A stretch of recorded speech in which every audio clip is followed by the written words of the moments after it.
All right, I think we should start.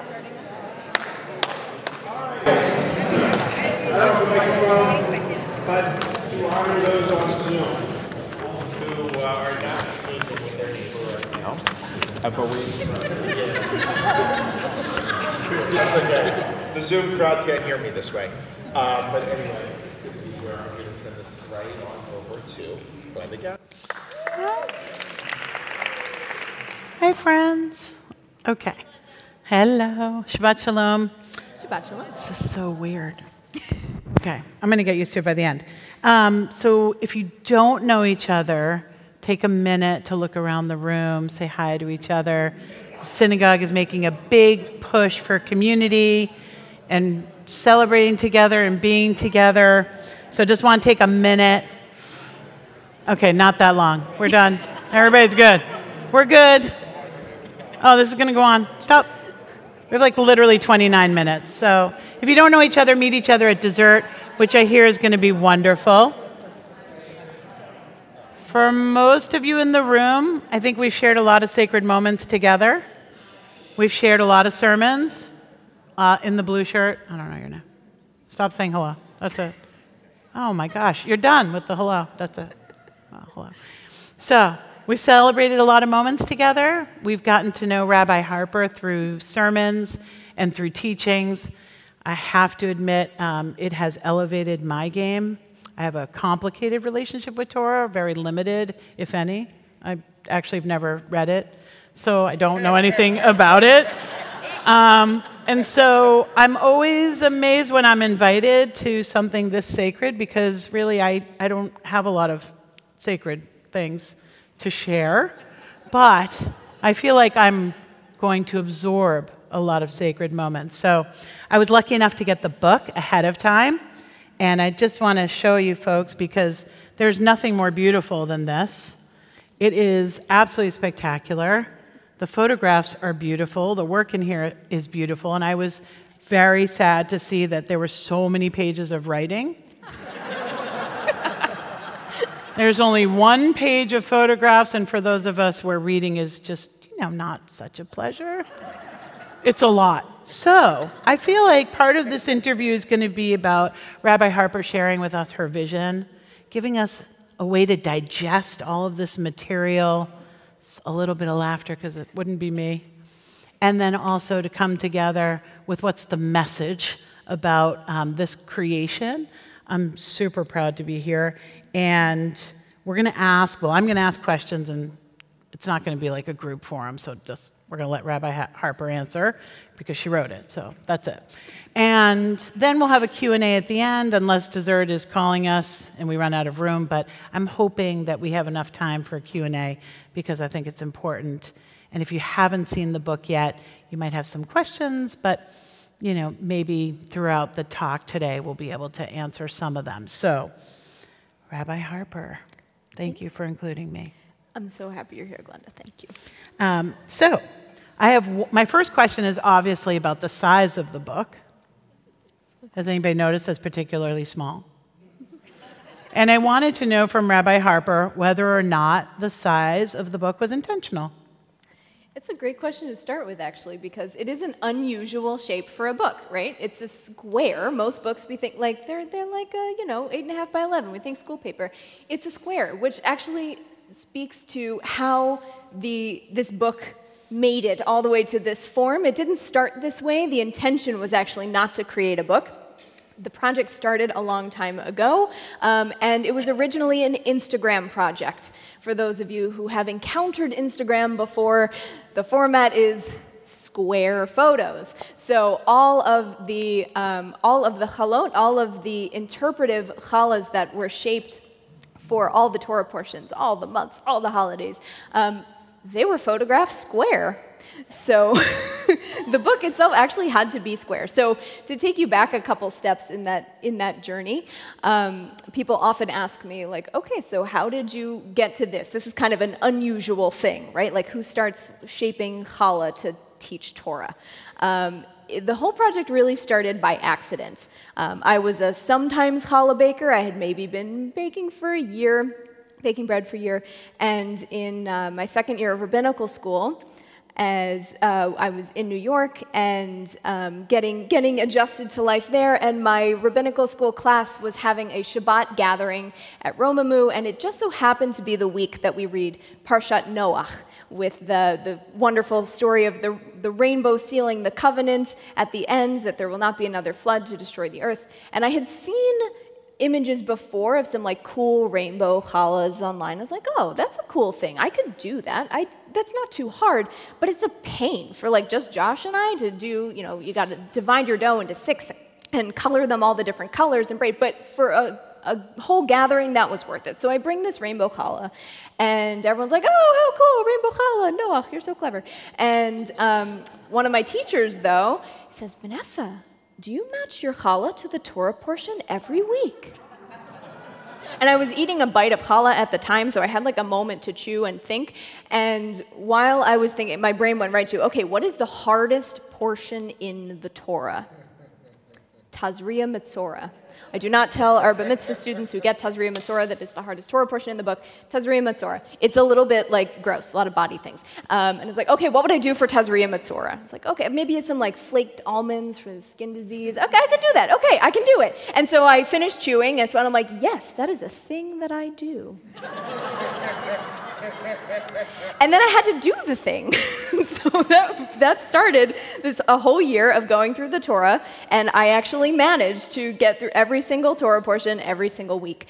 And it started as a personal project, a way for me to really engage with text in a different way. But I started putting them on Instagram, mostly as a way to like put them somewhere and hold myself accountable. And people started following. That was a surprise. I did not intend for that to happen. And as people started to follow, I was like, oh, maybe I should give some context as to what's happening. So I'd write the verse that the challah was inspired by, and I would write some commentary. And by about most of the way through the book of Genesis, I was like, oh, this is a thing. I can actually use this as a way to teach Torah because, right, not all of us love words, and so having the pictures is another way in. And so that is originally how it got started. So the shape of the book is intentional, and it tells part of the story of how this whole thing got going. So I understand you started the project really in earnest in COVID. So COVID was really the book writing time.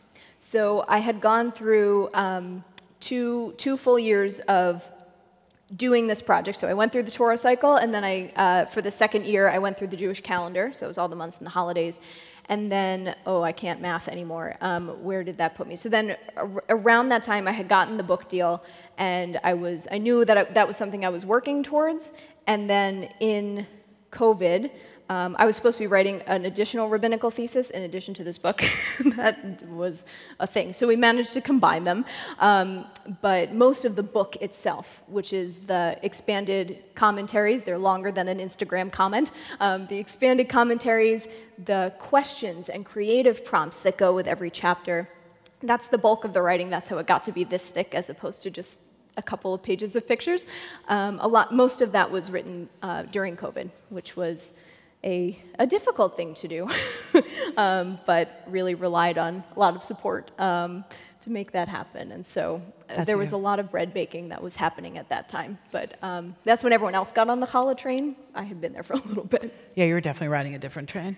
So in terms of the followers, because I'm curious about that, was it everybody in this room? Not yet. So who were your followers? Most people didn't know me yet. And does everybody know how to get on Instagram? No? Okay, that's a different right, I guess conversation. This would be a good start, right? Like who? Yeah, we'll do that another time. So maybe the Instagram project was under the handle Lech Lechala, which is a pun on the third Torah portion, Lech Lecha. So Lech Lechala was the original iteration of this project. There are some people who have been following me for a very long time in here, but yeah, but a smaller number. Wait, go back to the question. Remind me your question. So about being a follower, who were your followers? Were they all Jewish? Were they rabbis? Were they bakers, candlestick makers? Good question. A lot of rabbinical students, for sure, but it was a really mixed crowd. And I think that was actually part of the cool thing. I'm sure most people were in the like Gen X millennial range. But because this was a medium that was bringing Torah out of where do we usually think of finding Torah, right? Maybe it's somewhere like here, but it's showing up on your phone. It's on Instagram. It's a very different way to engage. And so that's part of why the project was originally picked up and seen as interesting. It's like, oh, look, you're doing something innovative. You're in social media. I will just, please do not ask me how to do things on social media. I know very little about social media, but like I did this. You know challah. So how, and I'll ask you, I know there are a lot of rules about challah. Measuring how much a piece, then you throw a piece somewhere, then you keep a piece here, and then you have to make it with 2 other pieces. I don't really know. Actually, just buy it. I don't care. But I would like to know, because none of these look like the rule. But did you adhere to all the rules of challah? Or did you find yourself challenging some of those boundaries as you created your own expression? Cool question. So I gave these ahead of time. This is an interesting question. So the rules of challah. So let's take a step back for a second and think about like what is a traditional challah? Probably if I say the word challah, you have a picture that comes into your head, right? What's the picture? It's like braided, right? It's shiny, it's eggy, and it's usually like a particular shape. Challah doesn't have to be that way. It actually wasn't for most of Jewish history. And it gets its name not because it refers to, we now think of challah as like, okay, it's this braided loaf of bread. It tastes like this. But challah actually refers to a process that happens along the way, and it can happen with any kind of bread. It doesn't have to be what we think of as challah. But challah gets its name and much of its significance from actually a tithe, from back in the days when Judaism wasn't even Judaism yet, and we had a sacrificial system. The way that that people communicated with God was through sacrifice, and there was a group of priests that helped facilitate that. The priests didn't have land; they relied on the community for their sustenance, and so there was a law that when you baked bread, that you would separate out a piece, and you would bake it, because bringing raw dough to the priest isn't super helpful. You would bake it, and you'd bring that piece of your batch of bread to the priest to support them. And that separating out was actually called challah. That was the piece. So it gets its name because this practice continued over time. Even though Torah is like, this only applies in the land of Israel while there's a sacrificial cult. There is no sacrificial cult, and we are not in the land of Israel. But this practice continued, which is actually kind of cool because some scholars think it's because there were very few spiritual practices for women. This was one of the few that was incumbent upon women, a mitzvah, a commandment for women to do. And so it developed a lot of spiritual and religious significance. And so the practice persisted. And so even though there are no more priests to give a loaf to, there's a practice of taking challah, hafrashat challah, taking out a little piece of your batch and disposing of it or burning it as a symbolic reminder of what that's for, and it actually has a whole bunch of rituals. It's pretty cool. But so that's one of the, if we think of like the rules of challah, that's the mitzvah, that's the commandment of challah. But there's a lot of other threads and strands of significance and story to challah that connects it back to Torah, to all kinds of cool stuff in Torah. Some of it's about sacrifice, some of it's about the manna reminds us that God sustained the Israelites in the wilderness. There's a lot of cool stuff. And the traditions of shaping the bread in different ways really don't show up until much later in history. So we've got all these kind of old strands of significance, and that challah is something that's associated. We have some kind of fancy bread for Shabbat or for a holiday, but it doesn't have this shape until really like Germany, 14th, 15th century. The Germans were making this bread for another reason. If you want, it's all in here. I won't give you the whole story, but the Jews were like, hey, that looks cool. Let's use that for our fancy Shabbat bread. And over time, we start to get practices also of shaping for different holidays. So what I'm doing in this book, in my own work, is drawing on those traditions, drawing on those different kinds of practices, but playing with them a little bit. So the significant difference, we already have some existing practices of shaping for different holidays, shaping for different reasons, but the big difference is that I'm using challah to teach Torah. Traditionally, what you would bring to the Shabbat table would vary based on gender. So there were traditional gender roles. The women would bake, would bring the food, would bring the challah, would bring the physical sustenance, and men would bring a devar Torah, a word of Torah, the spiritual sustenance, to the table. Why do they have to be separate? So the slightly radical feminist act that's going on here is taking those two things and combining them and subverting the gender division between these kind of traditional roles. If we think about the rules sense, that's really what I'm playing with. And it doesn't look like what we expect challah to be, but there's these little resonances, little reminders. And so that's part of what keeps it significant, is we're drawing on these old traditions, these old ideas, and just making them new, creating something different with them. So if we invite you for Shabbat dinner, Josh, you got the wine. That's it. You know Devar. That's all that's happening. Okay, simple question. How many challah did you burn? Because we've burned many in our house, and I'm not going to call anybody out for burning the challah every Shabbat until we said we're going to buy it from here on in. So, and how did you respond to burning the challah? Okay, so I will say I don't recall burning challah. If anything, I underbake.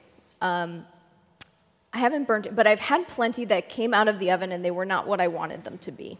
And that was actually a really significant learning process for me, and something that I actually turned back around, and it's something I teach when I talk about this. Because when you bake challah, you are not the one who's fully in control of what comes out of the oven. That's true. Because the dough is alive. It's a partner.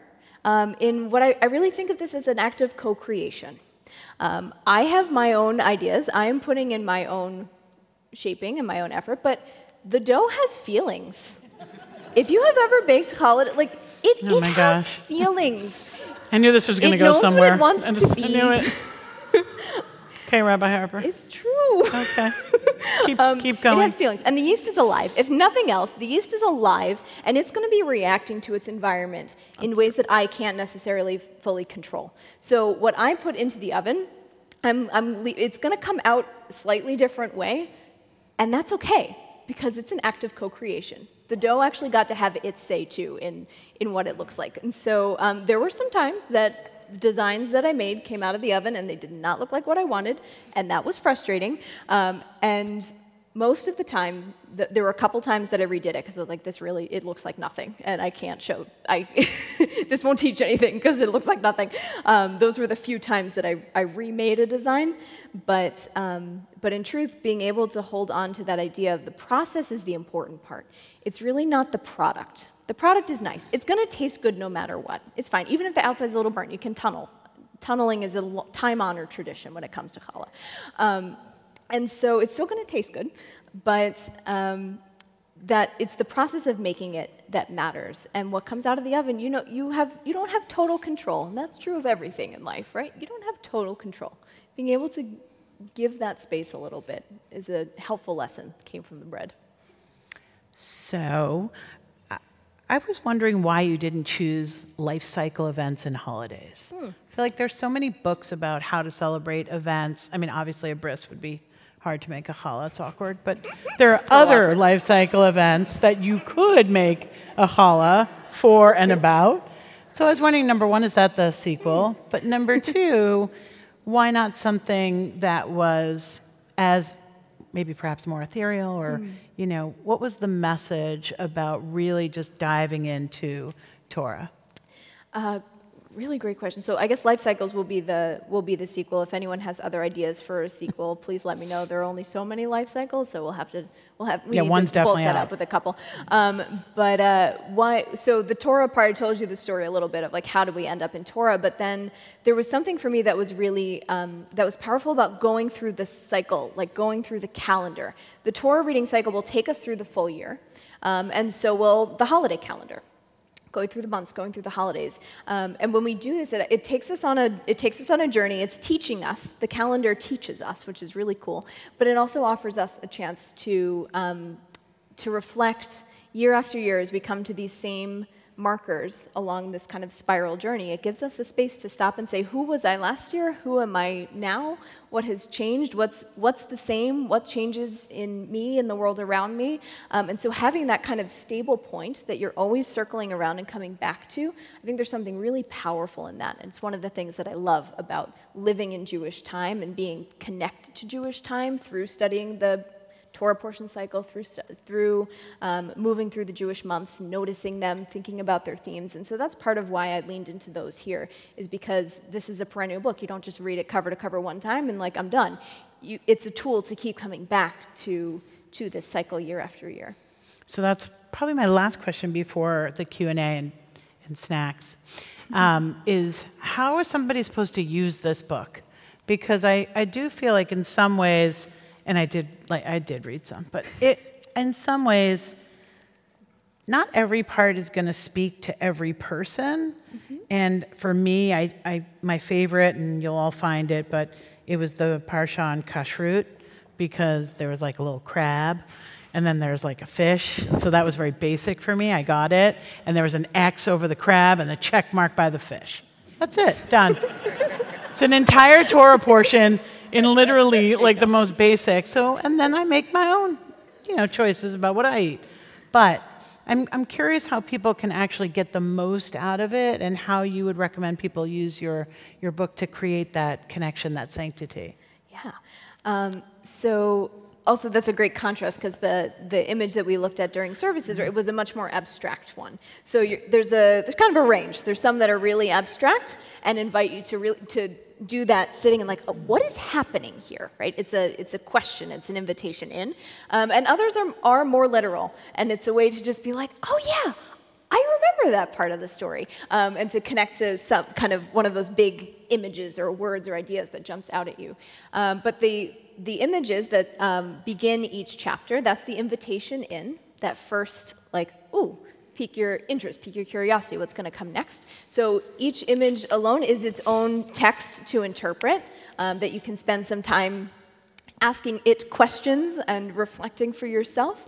And then there's a short commentary, so you can, sometimes I'll tell you a little bit what I was thinking in creating the image, or sometimes I'm inviting you into some further thoughts on the verse that the image is based on. But then the really good stuff, the really good stuff in here, is actually the questions and the creative prompts. So all of the chapters have a whole bunch of questions for either individual study or group study, and then creative prompts. And this is the part that's so important for me, because, and I mentioned it earlier, but this book is not about like, oh, come and see Rabbi Harper's thoughts on the Parsha and the holiday. Like, it's there to help you, inspire you, whatever it might be. But really the whole goal of this book is to say, can you find your language? For me, it happened to be Holodo. I stumbled upon that by accident. That's my creative language that I was able to like engage in Torah in a new way. But you have one too, whatever it might be. And so this is an invitation to start playing, and to say, well, what would happen if I maybe, I don't know, maybe your language is decorative hummus swirling, I don't know. But to find whatever that language might be, maybe it's paint, maybe it's movement, maybe it's song, whatever it is. And so the creative prompts are there to kind of help you get into the text and to look with the different lenses. Because for me, what was so valuable about this project was that it opened up different ways of seeing the text for me. That I could see things that were different from when I was preparing Torah study or a sermon. I saw differently because of the medium I was using. And so it's an invitation for you to take Torah into your own hands and to make this text your own, because that's what makes it powerful. It's not when I tell you what is going on in the text, but when you notice something that's going on in the text and that's happening. And so that's what this book is designed really to invite and to enable. And if you're like, I think challah could be my language too, then there's some how-tos in the back and there's a recipe and all that good stuff. And so that's for if you want to play in that medium in particular. But that doesn't, please don't take that as a limitation, but one kind of invitation.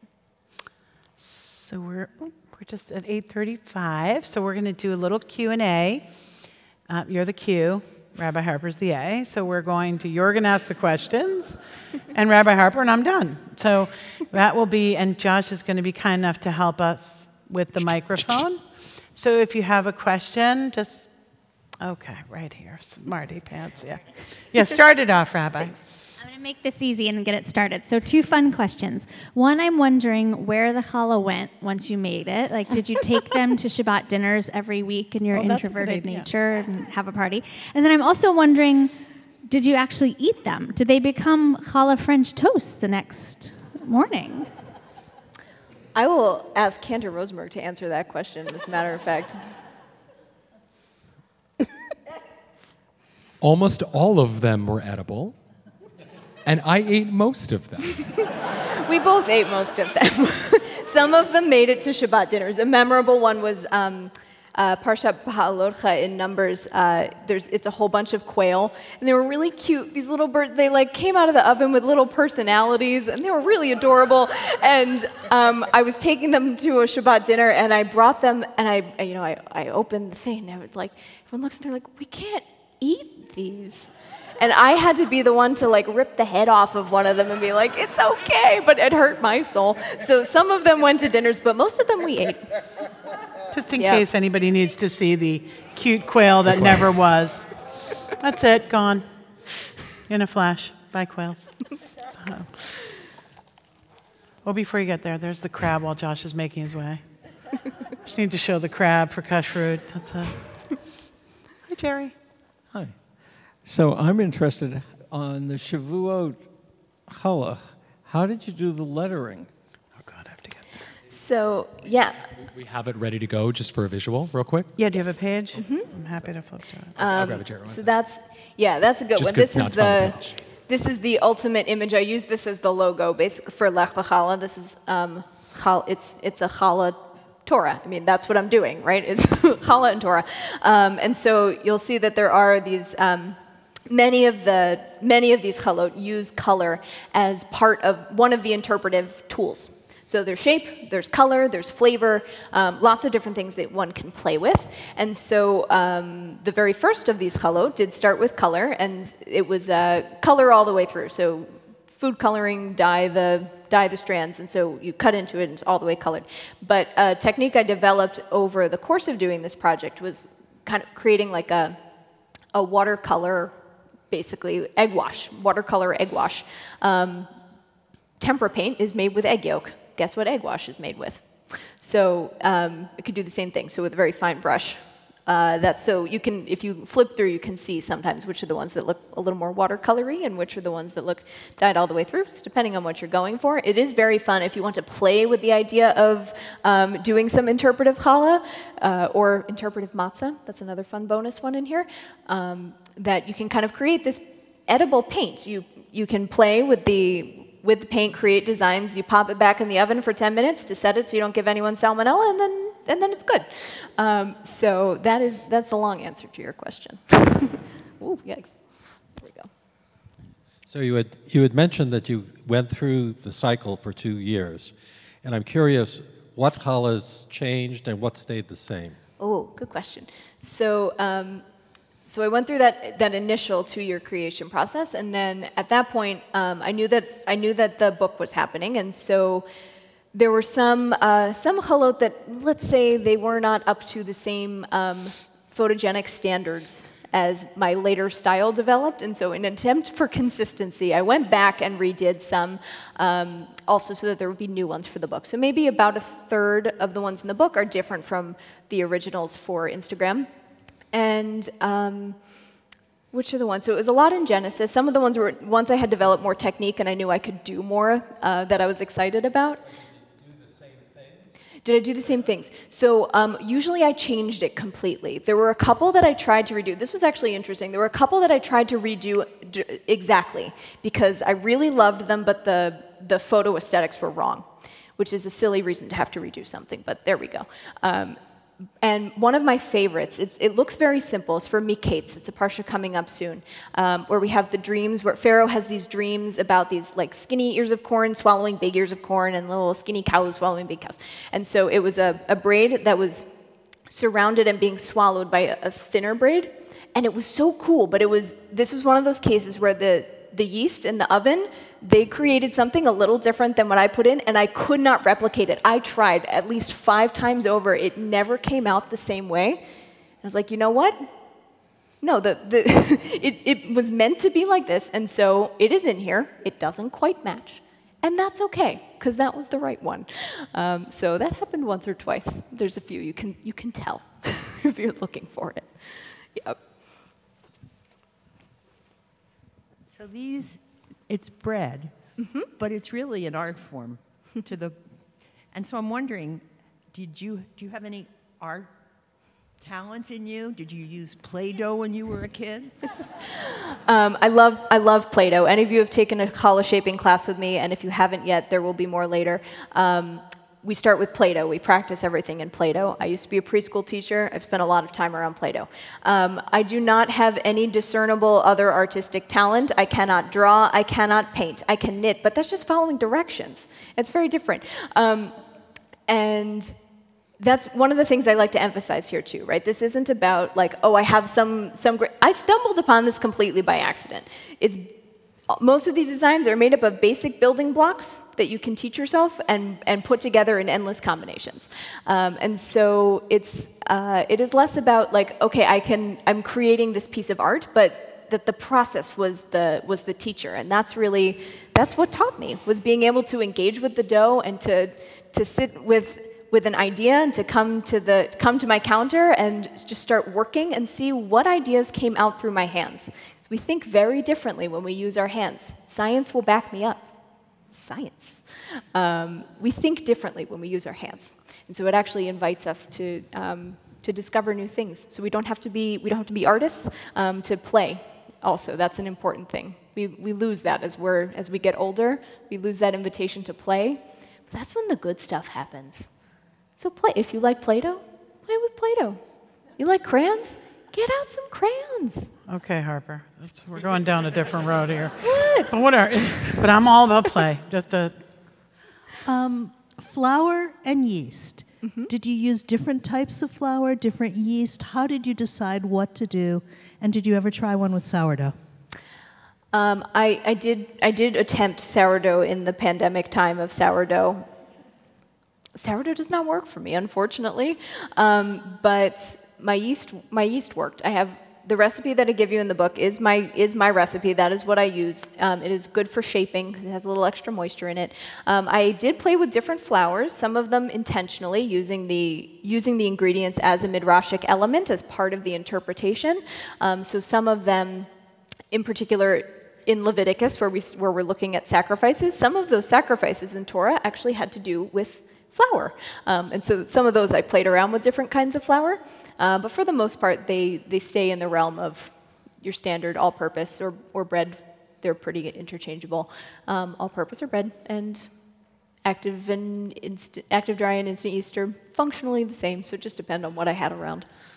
This was a COVID relic. This was the time when there wasn't individual consumer-sized packaging for things, if you remember that moment. So we had to buy flour in 50-pound bags from like restaurant supply stores, and it was my job to put in individual plastic bags and then down in the basement storage unit. We lived in a 600-square-foot apartment in New York at this time, so that having those bags of flour was a thing. So looking at the time, how many more do we have time for? Probably just 2 more. 2 more. Okay, so we were waiting over here, and then we have 1 more.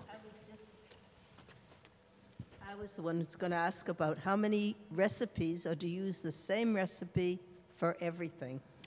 Same recipe. There are a couple of slight variations in the book, so you'll get my recipe with like 2 variations. But many challah bakers will tell you, you find one that works for you, and you stick with it. And sometimes it'll change with life circumstances. It's a funny thing. Bread has feelings, I'm telling you. I'm telling you, it's real. I tried. Yes. We had like a pre-meeting. I went over this. Enough with the feelings on the bread. Any other questions? That's one I thought. Or 2 last ones. Yeah. The men in blue. Thank you for making this book. Thanks. So I'm assuming that most of us don't have a Torah in our home, but virtually all of us have challah in our home. So is this book a way of bringing Torah into our homes? That's a beautiful way to phrase it. So it is. That's nice. it is a way to bring some Torah into your home and in a different way. The goal is really that this isn't the only source. A beautiful thing is that so much Jewish text is available completely for free, really easy to access. Sefaria.org, if you don't know how to use it, please, I would be the happiest person in the world to teach you how to use Sefaria.org. But all of these things are accessible, but part of what I'm trying to do in this book is to especially invite in folks for whom, Torah study is a scary idea. You're like, ooh, I don't do the words and the talking and the discussion and the reading. That this is inviting in different ways of engaging with text and saying in our spaces that are so accustomed to those ways of study, and look, I teach in those methods too, but to say, look, there's all these other ways that we can bring Torah into our lives, onto our table, onto our phone, or into our own practice. And that's really the goal, is to say that this isn't something that's, as it says in Deuteronomy, this is not in the heavens, it's not across the sea, it's in us, it's in our hearts, it's in our hands, and something that we can create. And so that's the invitation of the book.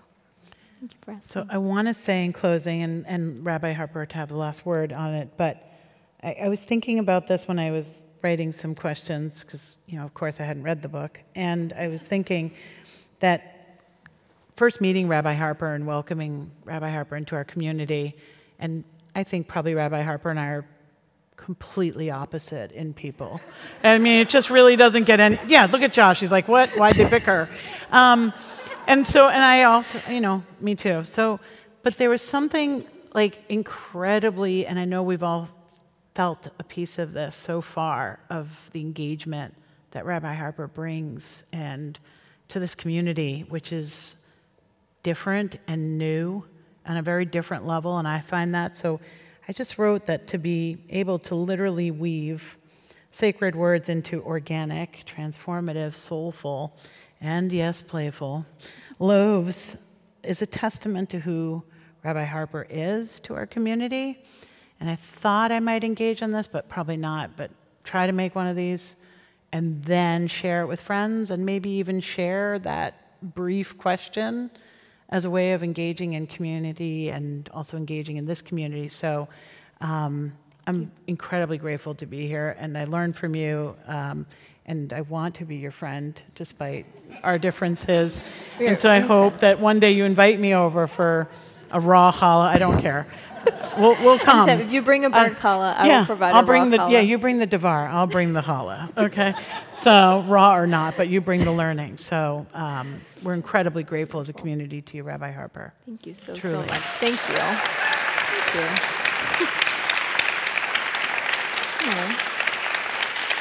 Thank you. It's here. Oh. Yes. It's Thank a blessing. You, Glenda. Thank you so much. Totally a blessing. Best interview I've gotten to do. So we will, if you will let me run out first that I can get to the book signing table, I will happily sign copies of books. They're here for pickup if you order them in advance. If you didn't, we have a few copies available, so you can go and ask at the pickup tables that way, and then I'm going to be at the signing table that way. Please let me get there first. I love you all, but I have to get to that table. So thank you all so much, and enjoy some dessert as well. Thank you, Glenda. Right on.